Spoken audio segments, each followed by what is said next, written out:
adobong chicken na walang buto.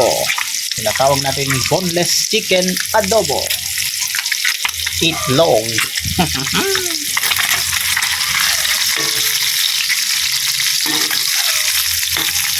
Pang madali ang ulam lang mga kaili.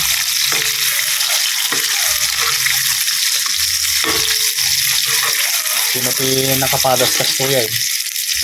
At adobo iti itlog. So, tinatawag na natin boneless chicken ala adobo. Natin.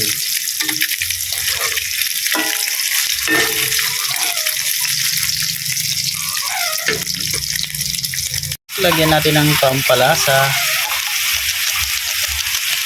Ayun. Pag-isa ko lang kanina, lagyan ko ng konting tubig, then eto na, toyo, pangpakulay ng buka.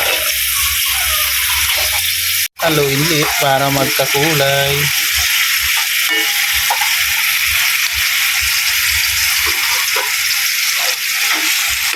Yan, ito yung adobong tipid, swak sa budget.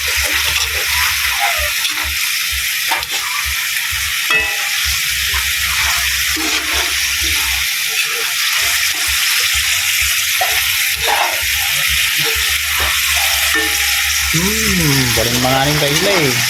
Matik. Alam na bis.